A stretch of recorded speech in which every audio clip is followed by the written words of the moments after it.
We're back here on Channel 18 in our morning show right here in Cooper Creek Square. 20 shops and restaurants. Definitely check it out, your one-stop shop.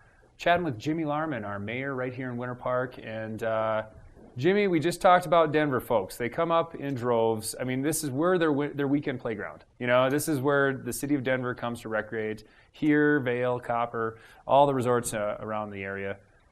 It has become a bear on Friday nights and Sunday afternoons for their driving experience. And obviously the state's doing some things with the other counties, you know, the I-70, stuff like that. Our town's made some great efforts, too, to make local travel more convenient for everyone. We have. I think, we've identified, or at least CDOT identified and let us know that the Highway 40 corridor was going to be a major roadway in and out of the mountains in the future. We have a huge benefit because the Highway 40 corridor gets you off of I-70 and the tube of traffic a lot sooner than a lot of the resorts. So you can actually escape the madness of I-70 and come up to Winter Park. That's a great point. Great point. And I think we've made that connectivity from the I-70 corridor to our town much more enjoyable. We did some mitigation on the pass with CDOT on some automated avalanche control systems. Talk about that a little more, because I work part-time for the ski resort, and the number one question is, am I going to be able to get out tomorrow? It's snowing 3 inches tonight.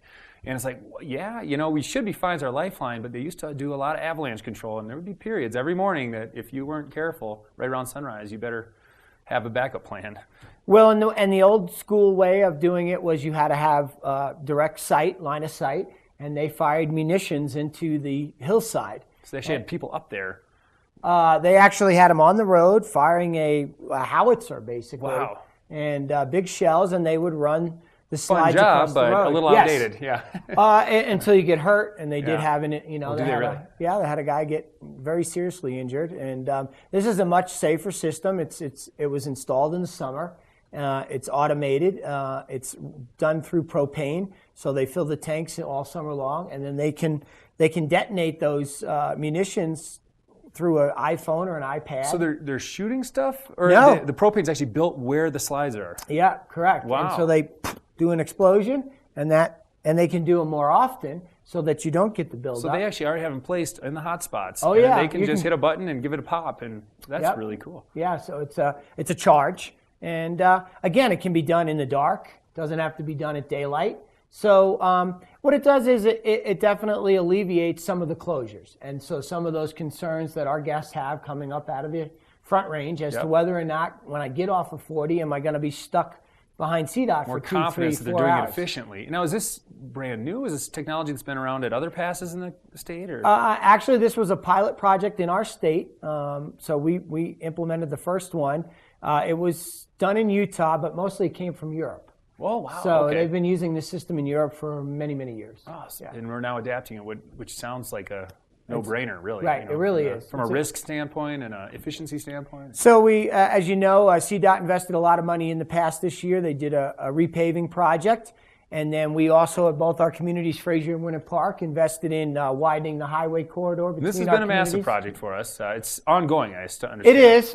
We've got a traffic management plan in place, and we're trying to mitigate against some of these Sunday afternoon travel headaches, basically. But also, our transit now is going to take some volume off of those, or we're hoping it's going to take some volume off of the roadways as well.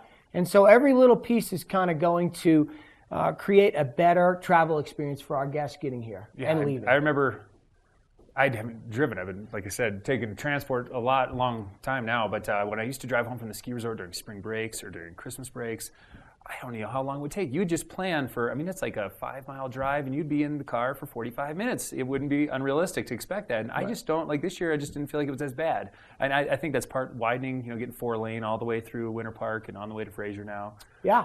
Obviously, you've got to plan for the future. We know we had volume capacity issues. So those are just things that they're not glamorous to talk about. It's not glamorous to plan. But, in order to keep things moving in our community, you've got to have key basic infrastructure in place. And speaking of the infrastructure, we talked a little bit about the bus system.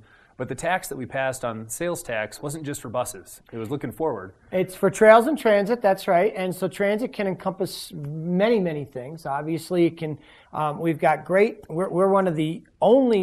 are the only major ski resort in North America to have connectivity from an international airport. rail connectivity. So you can get off in DIA and you can take the train right into Union Station. Is the light rail running now? I know it's supposed to be any time. Yeah. It's up and running. Okay. Yeah, it's up and running, and we've got a good relationship with the Denver Chamber, and so yeah, I mean, so you can take the light rail downtown to Grand Central Station, hop the Amtrak, boom, you're in Fraser. Union Station. Union Station. Sorry, I say Grand Central. That's New York or Chicago, but Union Station, Denver, and then you hop the Amtrak, and boom, it is door-to-door Fraser, and then there's a bus. We have a local bus that picks up there. Almost a lot of our lodges have their own shuttle that'll run and grab you too. Right. And it just makes it a hands-free, no car. You don't have to worry about the pass. Who cares about the avalanche? You know, it takes a lot of cars off the road. And eventually, I think we'll have connectivity directly to Rocky Mountain National Park. Really? So you'll be able to get off, spend a day or two in Winter Park, and then get on the bus if you wanted to, and take a bus to Rocky Mountain National Park. So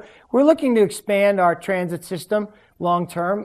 There was a lot of long-term planning involved in this. So there's a lot of options with this. And it's, again, transit and trails, so it's trail systems. It could be snowmobile trails, cross-country ski trails, mountain bike trails, hiking trails.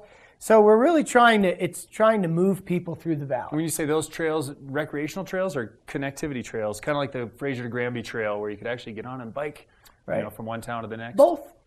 And like I said, those dollars are earmarked for maintenance of those trails, construction of those trails, so marketing of those trails. So there's a lot of options with this new tax that's been implemented. I just moved here in 2003, and it's unbelievable. Like just back to the connectivity and the trails and everything has just grown so much in 13, 12 years. It has been so fun to watch and see, and it's exciting to see where it's going to go. But we're going to need to take another quick break, and when we come back, we might talk a little more on some of the developments going on around Winter Park. We got a lot of real estate that's been bought up and some exciting projects that might be on the horizon here. Great. We'll be back shortly with Jimmie Lahrman, the mayor of Winter Park.